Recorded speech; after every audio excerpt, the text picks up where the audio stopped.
کنیسه‌های حالا کلا کنیسه‌هایی که توی شهر تهران هست هیچ معماری خاصی نداره، هیچ چیز خاصی نداره.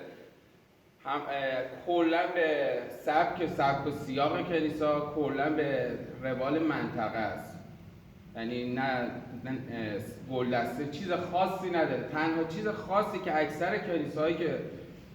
اکثر کلیسا دارن، در از سمت شرق وارد میشید به سمت غرب، به سمت قبله، به سمت اورشلیم هدایت میشید. معماری خاصش فقط همینه. اکثر خانم‌ها، اکثر کلیسا هم دو طبقه هستن.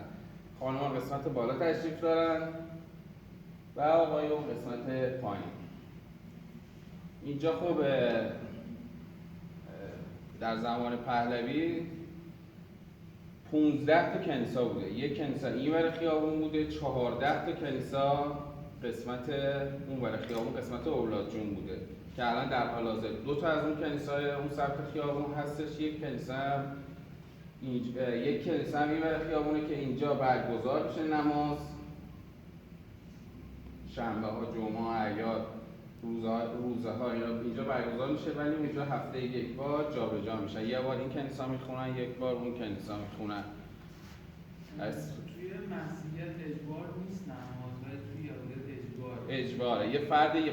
یه فرد یهودی که صبح از خواب بلند میشه موظفه که نماز صبح، فرد مذکر موظفه که نماز صبحگاهیشو به جا بیاره، بعد شروع کنه به ادامه زندگی. برای نماز صبح تقریبا اگر بخوان نماز جماعت بخونن که بیان کنیسا که 10 نفر مرد بالغ که 13 سال یک روز میشه باید باشن تا بتونن نماز کامل بخونن توی کلیسا. و این اگر بخوان نماز انفرادی بخونن که قسمت‌هایی از نماز خونده نمیشه و میتونن توی خونه یا محل کار یا هر جایی فریضه رو به جا بیارن. که برای داده شده برای فریضه این چیز دیگه است که حالا تو کلیسای دیگه باید هم براتون توضیح میدن. باز اگه سوال چیزی از نگید اینجا محراب جای پیشنماز اینجا قرار میگیره به سمت قبله و افراد هم میتونن حالا جلو پشت خط باشن براشون نماز رو بشن. مشکل نداره بکنم باشن؟ نه.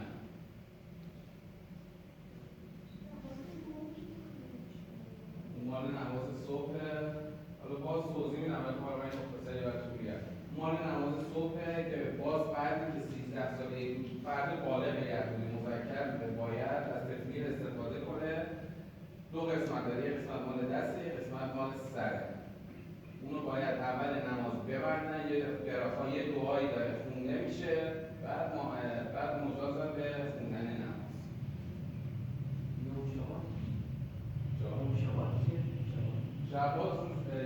روز شبات مقدس‌ترین روز جامعه یهودی روز شبات، 7 روز کار، 1 روز استراحت.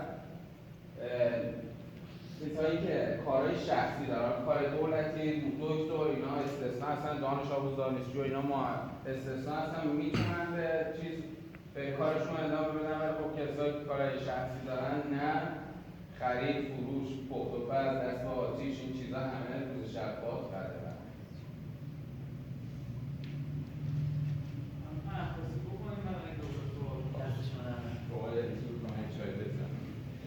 بفرمایید. بله. فقط خواهشاً با کلا کسی عکس نگیرید. اون باید اون کلا نه. کلاهای خودشون. همون کلایی که حیات سرشه کیپا. نمیشه. کیپا هم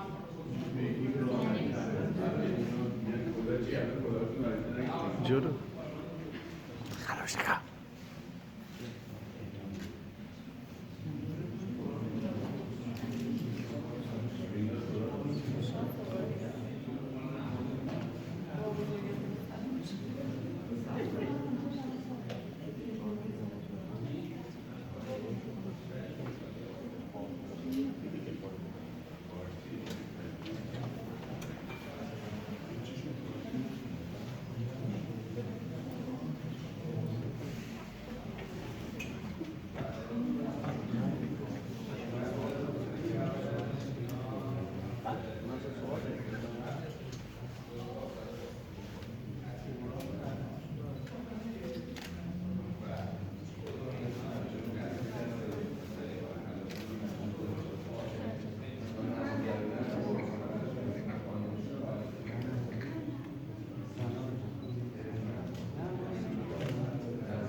داشته باشه که بی نقطه رو اصل تورات بی نقطه است.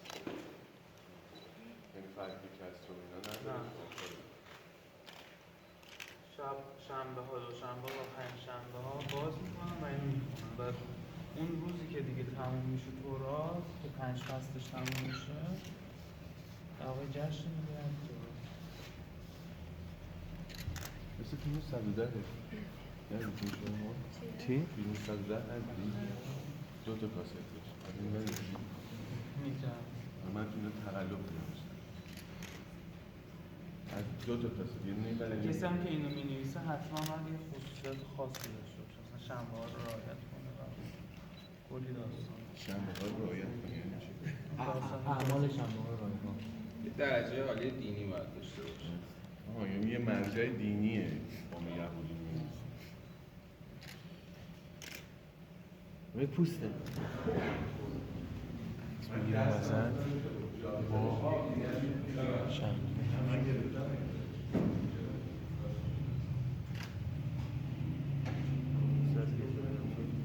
بله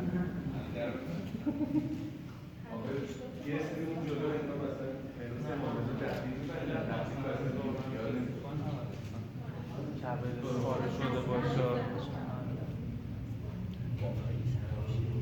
حالا اگه کبدش پاره شده مثلا بعضیشون مثلا کار میکنن میاد کبدشون پاره نباید یعنی همه رو چه؟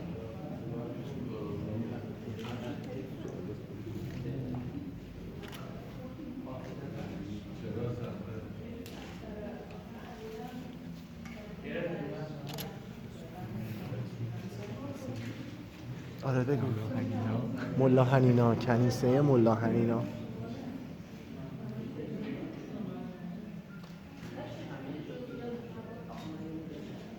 این کنیسه مال یهودی هاست و چی؟ آدرسش کجا بود؟ توی بازار میشه خیابون 15 خرداد.